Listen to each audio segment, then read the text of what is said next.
ধৰণৰ চিন্তাৰ পৰা মুক্তি হাউলিত মুকলি হ'ল চুকডো স্কুটিৰ নতুন শ্বৰুম।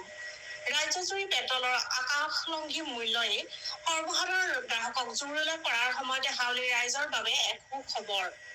হাউলি চহৰত আজি আনুষ্ঠানিকভাৱে মুকলি কৰা হ'ল জনপ্ৰিয় ইলেক্ট্ৰিক স্কুটি ব্ৰেণ্ড চুকডোৰ এক নতুন তথা অত্যাধুনিক শ্বৰুম। বৰ্তমানৰ সময়ত যাতায়াতৰ নামত হোৱা অত্যধিক খৰচ কেনেকৈ ৰাহি কৰিব পাৰি তাক লৈ চিন্তিত লোকসকলৰ বাবে এই স্কুটি এক উত্তম বিকল্প হিচাপে বিবেচিত হৈছে। প্ৰতিষ্ঠানটোৰ তৰফৰ পৰা জনোৱা অনুসৰি এই স্কুটিখনৰ বিশেষত্ব হ'ল যে মাত্ৰ 10 টকাৰ খৰচত ই 100 কিলোমিটাৰ পৰ্যন্ত দূৰত্ব অতিক্ৰম কৰিবলৈ সক্ষম। অৰ্থাৎ অতি কম খৰচতে গ্ৰাহকে এতিয়াৰ পৰা যাতায়াত কৰিব পাৰিব আৰু পেট্ৰলৰ বৰ্ধিত মূল্যৰ পৰা পৰিত্ৰাণ পাব। গ্ৰাহকৰ সুবিধাৰ্থে শ্বৰুম কৰ্তৃপক্ষই সহজ ফাইনেন্সৰ সুবিধাও উপলব্ধ কৰিছে। কোনো ব্যক্তিয়ে যদি স্কুটিখন ক্ৰয় কৰিব বিচাৰে তেন্তে মাত্ৰ 15% ডাউন পেমেণ্ট দিয়েই নিজৰ পচন্দৰ স্কুটিখন ঘৰলৈ লৈ যাব পাৰিব। পৰিৱেশ প্ৰদূষণ মুক্ত আৰু শব্দবিহীন এই স্কুটিসমূহে হাউলি তথা ইয়াৰ আশে-পাশে থকা অঞ্চলসমূহৰ গ্ৰাহকক আকৰ্ষিত কৰিব বুলি আশা কৰা হৈছে। যদি আপুনিও এখন স্কুটি ক্ৰয় কৰাৰ কথা ভাবি আছে তেন্তে অধিক তথ্যৰ বাবে হাউলিস্থিত চুকডোৰ শ্বৰুমত যোগাযোগ কৰিব পাৰে।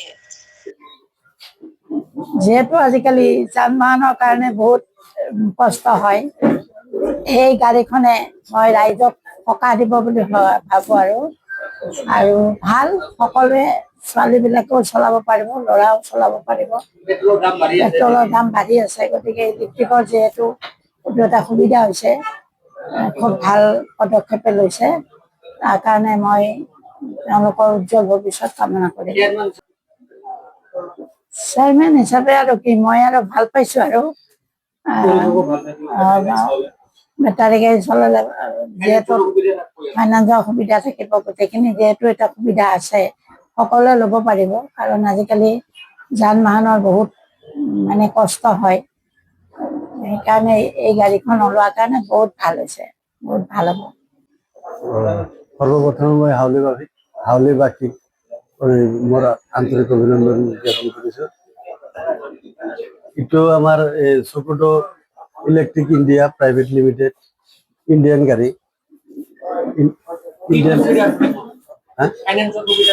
ফাইনেন্সৰ সুবিধা বহুত কেইটা আছে, বেংক ফাইনেন্স হ'ব, প্ৰাইভেট ফাইনেন্স হ'ব, মোটামুটি 5-6টা ফাইনেন্সৰ ব্যৱস্থা। মোটামুটি 15% পৰা ষ্টাৰ্টিং, 78ৰ পৰা ষ্টাৰ্টিং। নন আৰটিঅ গাড়ী কেইবাটাও মডেল আছে, ইয়াতে মোটামুটি 6টা-7টা মডেল আছে।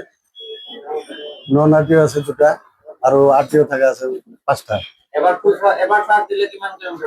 একদম লয়েষ্ট 80 কিলোমিটাৰ পৰা ষ্টাৰ্টিং হয়। এটা বহুত ধৰণৰ ফেচিলিটি আছে গাড়ীটোত।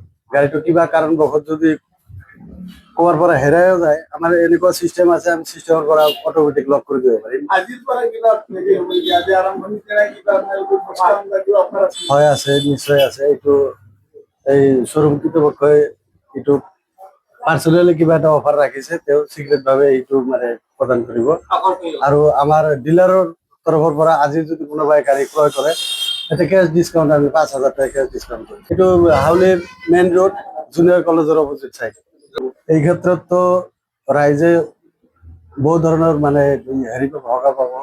কাৰণ চাওক, ইলেক্ট্ৰিক গাড়ীত এক্সট্ৰা কোনো খৰচাই নাই, ক'ব গ'লে খালি কাৰেণ্ট বিল। 10 টাকাৰ বিনিময়ত মোটামুটি 100 কিলোমিটাৰ চলাব পাৰে। ওৱাৰেণ্টি গ্যাৰেণ্টি, ডাইৰেক্ট গ্যাৰেণ্টি আছে, ৰিপ্লেচমেণ্ট গ্যাৰেণ্টি বেটাৰী 3 বছৰ। 3 বছৰ শেষ হোৱাৰ লগে লগে আৰু 5 বছৰ পাব ওৱাৰেণ্টি। টোটেলি বেটাৰী লাইফ 8 বছৰ। আৰু মটৰ, চাৰ্জাৰ এইবিলাকৰ কণ্ট্ৰলাৰ 1 বছৰৰ ওৱাৰেণ্টি পাব। এতিয়া এক্সিছ বেংক হ'ব, টাটা লেবছ হ'ব, শ্ৰীৰাম ফাইনেন্স হ'ব, বাজাজ হ'ব, বহুত কেইটা আছে আৰু আছে হয়।